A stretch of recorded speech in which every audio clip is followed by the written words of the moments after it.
අද නිවාඩු දවසක් මේ ඇමරිකාවේ නිවාඩු දවසක් මෙමෝරියල් ඩේ එක. ඉතින් පාක් එකට ආව ඇදින්න. ගෙදරලා ඉඳලා කම්මැලි. යන්න එන තරකුත් නැහනේ. නෑදා ඉන්නවා කියලා යන්න. යාළුවෝ ඔක්කොම ට්‍රිප් ගිහිල්ලා අමාරුන් ගැඩ ඒකන් ඉතින් ආව රවුමක් දාලා යන්න. මේක තමයි බෆලෝ වල තියෙන සවුත් පාක් එක. ලස්සන පාක් එකක්. ලොකු විලක් තියෙනවා. මේ විල වටේට පාර තියෙනවා යන්න එන්න පුළුවන් හොඳට. මේක ලස්සන හදලා තියෙනවා. මේක කට ඉතින් ඔකී ගහනවා සෙල්ලම් කරනවා. මැයි 16 ඉඳලා අගෝස්තු මාසෙ වෙනකන් දිගටම තියෙනවා නයගරා පෝල් එකේ රෑ 10 ඉඳලා 10ට පටන් ගන්න විනාඩි 5ක් ෆයර්වර්ක්ස් තියෙනවා ලයිටින් තියෙනවා ලස්සනයි සෙනට සෙනගෙනවා ඉතින් දැන් ඉතින් සමර් එකනේ වින්ටර් එක කියලා සමර් පටන් ගත්තා දිගටම ඔහොම තමයි වින්ටර් එක සමර් එක ඉවර වෙනකම්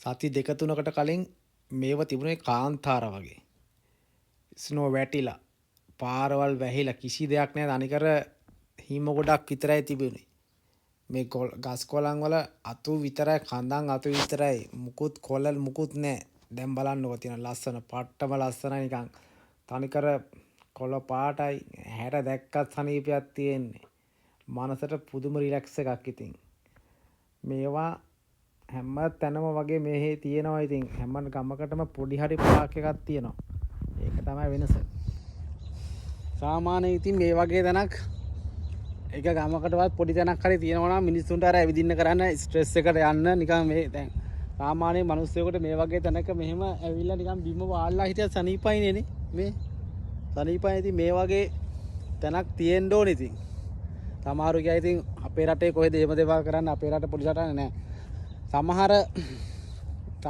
රටවල් තියෙනවා ඉතින් මිලෝ හත් ඉලව්වක් නැතුව කාන්තාර වනාන්තර කරපු රටවල් තියෙන්නේ නේ ඩුබායි ගත්තොත් එම ඩුබායි කටාරෙම ගත්තොත් එම කාන්තාර හැබැයි ගොවි පොළවලුත් දැන් තියෙනවා එළවලු ඒ රටවල් වලට අවශ්‍ය එළවලු පවා හදාගන්නේ ඒ කට්ටිය ඒ රටවල් වලටත් අවුරුද්දට දෙපාරක් ඒ කියන්නේ මාස 6ක් රස්නේ මාස 6ක් සීතලයි නමුත් මේ මිනිස්සු වගා කරනෝනේ මාරම view එකක් තියෙන ඇහැට ප්‍රියමනාප විදියට පට්ට ලස්සන මේව නිර්මාණය කරලා තියෙනවා ඒක තමයි මාර විශේෂත්වය තියෙන්නේ ලංකාවේ වෙන්නේ මොකද්ද මේ අවුරුදු සමහර වෙලාවට මල් ගහක් කිරේවම ඒක මැරෙනකම් මේකේ තියෙනවා එහෙම නෑ දැන් මේ ඇමරිකාවේ දැන් මෙහෙ ගත්තොත් එම මාස 6න් 6ට මේ පාර හිටවන මල් එක ලබන පාර වින්ටර් එකේදී මේව මැරෙනවා එතකොට අලුතෙන් ආයි හිටවන්න ඕනේ මාස 6න් 6ට මල් හිටවන්න ඕනේ මොන කරදරයක්ද හැබැයි ඒ කොච්චර කරදර වුණත් මේව ලස්සන මේන්ටේන් කරගෙන අපේ වලට වුණා අනේ ඕක කරන්න බෑ හල්ලි තියෙන කොහෙද කියලා ප්‍රශ්න ගොඩයි. අපිට මාස 6න් 6ට මල් ඊට බලා ඒව ලස්සන කරලා වින්ටර් එක ඉවර වෙලා සම්මර් එක පටන් ගන්නකොටම මල් හිටවනවා. ඒ ඉතින් මිනිස්සු පාක් වලට එනවා බලන්න එනවා. ඒත් රට දිනුනේ. අපේ වගේ නෙමෙයි. හරි දැක්මක් තියෙන නායකයෝ බිහිවිච්ච වුණාම රටකට ඒ වගේ තමයි මේ වගේ ලස්සනට තියෙනවා.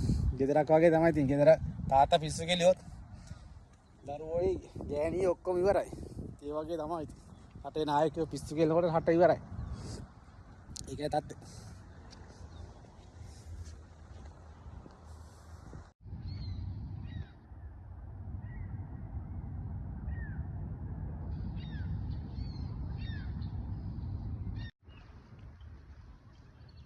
අරුවල වෙනකන් කොච්චර හිටියා කොච්චර මහන්සිමත් ඇවිදලා දාලා යන්න හිතෙන්නේ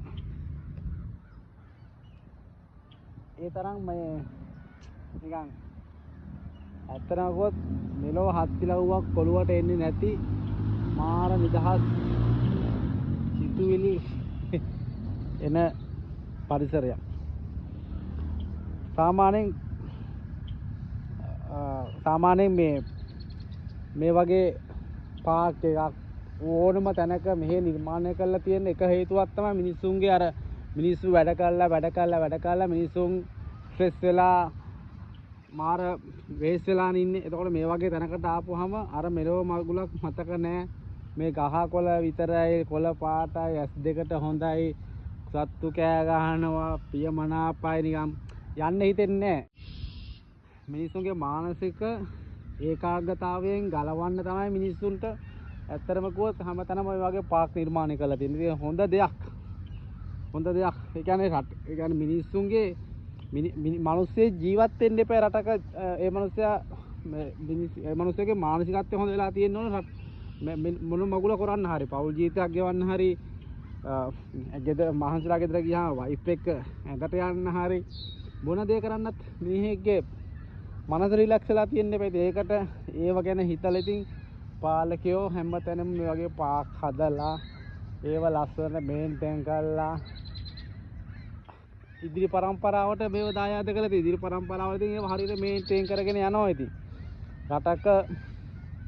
රටක දියුණුව කියන්නේ ඒ රටේ මිනිස්සුන්ගේ මානසික නිදහස. මිනිස්සෙක් මානසික නිදහස්ව ඉන්නෝ නම් ඒ මිනිස්සෙක්ගෙන් ගන්න පුළුවන් පිට වෙන අවුට්පුට් එක වැඩි.